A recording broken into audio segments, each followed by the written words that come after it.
Pemirsa, terima kasih Anda masih bersama saya Nurul Aprilia dalam dialog iNews Jabar. Masih bersama Pak Asep Sudrajat dan juga Pak Asep Mulyono selaku Kepala UPT Utara dan Kepala UPT Selatan Diskar PB Kota Bandung. Pak Asep, ini tentunya dalam sebuah instansi begitu ya. Mungkin khususnya di Dinas Kebakaran Kota Bandung ini ada unit pelayanan atau UPT yang saya ketahui. Unit pelaksana teknis. Unit pelaksana teknis. Bentar, berarti itu adalah salah satu yang juga membantu dalam kelancaran penanggulangan kebakaran khususnya di Kota Bandung ini, Pak. Mungkin boleh dijelaskan ada berapa UPT di Diskar PB Kota Bandung sendiri, ya. Pak Asep Sudrajat. Siap, ya.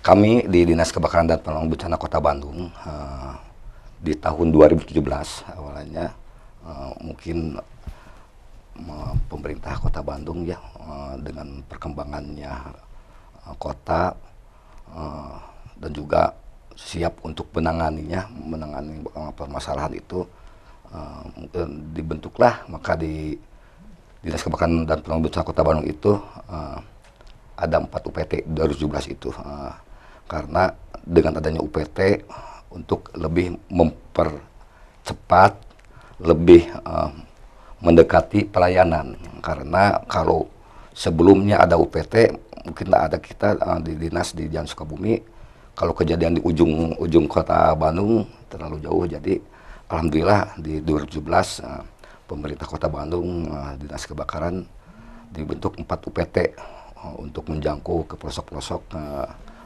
Kota Bandung. Dan di 4 UPT itu pertama mungkin saya sendiri di UPT Utara ya. UPT Utara, baik. UPT Utara meliputi dari 30 kecamatan, 151 kelurahan itu, kami di UPT Utara itu 4 kecamatan di Bandung Utara, yang di dalamnya ada 28 kelurahan. Dan mungkin UPT Timur yang kebetulan hari ini dengan Barat tidak hadir, UPT Timur ada paling banyak, ada 8 kecamatan. 8 kecamatan, Bandung baik. Timur. UPT Barat 4 kecamatan dan UPT Selatan itu 5 kecamatan ya, di selatan. Baik. Dan kami mungkin di UPT Utara lokasi kantornya di Jalan Sindang Sirna, UPT Selatan Caringin ya, UPT Timur di area Geraha Gede Bage, dan UPT Barat di Andir. Dan alhamdulillah selama ini dengan adanya UPT ini karena kami juga mempunyai waktu tempuh di respon time. Jadi kami itu punya respon time di bawah 15 menit harus sampai ke lokasi. Dan dengan adanya UPT itu tercapai malahan di bawah itu. Alhamdulillah. Baik, jadi sangat memudahkan dengan adanya UPT di setiap titik wilayah di Kota Bandung ini. Dan yang saya ketahui, Pak, bahwa tidak jarang pula kita temui kebakaran terjadi di pemukiman yang padat. Sehingga itu menjadi tantangan mungkin ya bagi para tim pemadam kebakaran. Mungkin dari pengalaman, Pak, apa kendala sih saat menangani kebakaran di padat penduduk yang sudah dijumpai mungkin dari kasus-kasus sebelumnya? Pak Asep Mulyono, persilahkan. Jadi untuk kendala di permukiman padat penduduk itu, intinya masyarakat harus juga membantu. Jangan sampai petugas sampai ke TK 65 itu jangan menghalangi, dan jangan sampai tempat wisata gitu. Kebanyakan kan masyarakat itu jadi wisata kebakaran, jadi menghalangi selfie gitu. Keduanya memang kalau padat penduduk itu yang terkendala itu masuk gang yang berbelok-belok, dan untuk juga untuk sumber air juga yang terkendala itu. Berarti memang selain tim pemadam kebakaran yang di sini bekerja juga butuh support dari masyarakatnya, Pak. Betul. Butuh support dari masyarakatnya untuk istilahnya tidak berkerumun begitu sehingga mengganggu kinerja dari tim pemadam kebakaran sendiri. Begitu. Dari kasus-kasus yang sudah ditemui, Pak, apakah ada pengalaman yang sangat berkesan, Pak, saat menanggulangi kebakaran di pemukiman yang padat penduduk? Begitu.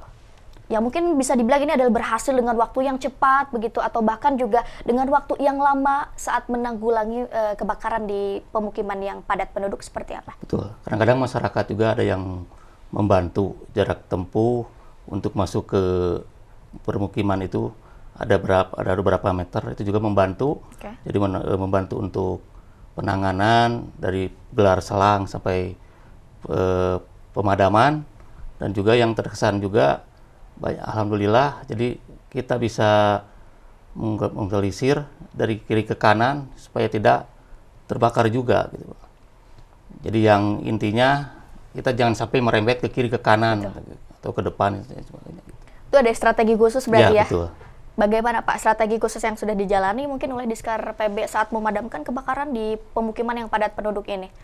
Intinya kita kalau udah masuk ke padat penduduk untuk pemadaman, intinya kita harus lihat dulu kiri kanan, apa itu masih ada aliran listrik. Betul. Intinya aliran listrik itu. Kalau ada aliran listrik itu juga agak tersendat juga. Karena itu kan kita memancarkan air. Kalau memancarkan air dengan listrik itu kita juga dari ke petugas juga untuk terkendala gitu. Intinya alhamdulillah, jadi untuk rekan-rekan udah tahu gimana itu, jadi kita juga bekerja sama dengan tim dari PLN, jadi dari DCC udah berkoordinasi dengan tim PLN, jadi untuk penanganan supaya cepat juga harus tetap berkoordinasi. Intinya kita harus berhati-hati ya Pak. Betul. Saat menangani masalah kebakaran di pemukiman yang padat penduduk gitu. Ini yang menjadi penasaran dan menarik untuk saya kupas. Tadi kan sudah dijelaskan juga bahwa seringkali bahwa masyarakat di wilayah tersebut yang terjadi kebakaran itu istilahnya ikut berkontribusi atau meramaikan gitu Pak, menjadi tempat wisata. Itu bagaimana Pak tim dinas kebakaran menghadapi masyarakat yang seperti itu? Baik. Mangga silakan. Jadi sekarang kita dari tiap UPT udah mengadakan sosialisasi ke tiap kelurahan, kewilayahan. Jadi tiap RW, tiap RT dikasih tahu kalau ada kebakaran yang koordinasi. Jadi alhamdulillah masyarakat dengan adanya sosialisasi kita kepada kewilayahan udah pada mengerti lah sekarang. Berarti sudah ada sosialisasi khusus karena mungkin bagi orang-orang awam, masyarakat awam yang tidak tahu bahayanya seperti apa, itu tadi seringkali dijadikan sebagai tempat wisata, selfie dan lain sebagainya. Dan dengan adanya solusi dari Diskar PB Kota Bandung ini tentunya membuat masyarakat lebih aware lagi ya Pak ya? Lebih perhatian lagi terhadap hal-hal seperti itu. Luar biasa. Ini jika ada cakupan atau hal situasi yang mendesak Pak, langkah apa yang sudah dijalankan atau akan dijalankan oleh Diskar PB Kota Bandung sendiri? Jika ada misalnya kebakaran yang sangat mendesak, apa langkah yang sudah dijelaskan atau sudah dijalankan oleh Diskar PB Kota Bandung, Pak? Boleh dijelaskan oleh Pak Asep Sudrajat mungkin? Apabila ada sesuatu hal yang sangat mendesak, Pak.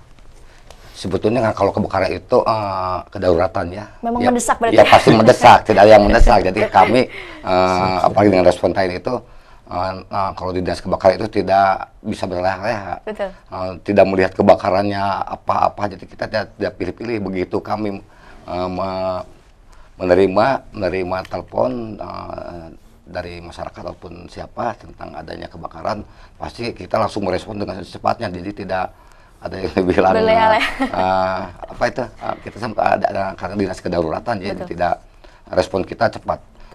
Makanya bila mana sering-sering kita juga datang terlambat itu banyak yang ada juga kecemasan kita ya. Itu karena masa tidak tahu. Kami ini padahal kita 24 jam. Begitu menerima telepon, apapun kita sedang kita tidak langsung saja, jadi tidak berleha-leha. Jadi keterlambat itu bisa tadi disebutkan dari perjalanan ataupun mungkin juga dari yang pihak masyarakat yang menelpon keterlambatan. Jadi pada intinya kami di dinas kebakaran itu selalu merespon dengan cepat bila mana terjadi kejadian itu. Selalu siap siaga apapun itu masalah yang mendesak ataupun tidak, karena pasti mendesak ya Pak? Ya pasti kalau namanya kedaruratan mendesak. Luar biasa. Nah ini untuk sumber airnya sendiri Pak, karena kan yang namanya kebakaran itu pasti membutuhkan air untuk kita memadamkan api. Bagaimana sumber air yang tersedia mungkin? Ya karena air adalah merupakan senjata kita ya, Betul. peluru kita ya. Jadi kita utama itu air, karena sering-sering kebakaran itu di kelas A ya, kelas B. Jadi dan untuk sumber air di Kota Bandung ini memang kalau dibilang masih kurang ya, masih kurang ketersediaan hidran kota kita. Dari banyaknya hidran mungkin yang sering dipakai atau yang Besar airnya. besar airnya kita kan harus besar air. Ada 3, mungkin kita ada di Supratman, ada di Cikapayang dan juga di Kordon ya. Jadi memang kalau masyarakat melihat bahwa di jalan-jalan itu ada yang merah itu hidran, tapi itu tidak semuanya bisa dipakai oleh damkar untuk penanganan, karena walaupun ada hidran kita ada debit airnya ataupun tekanannya itu kurang. Jadi untuk menanganinya kita juga selain mengandalkan hidran juga kita juga melihat itu secara memapping kalau lagi siaga itu memapping sumber-sumber air yang lainnya bisa dari sungai. Gitu ya. Baik.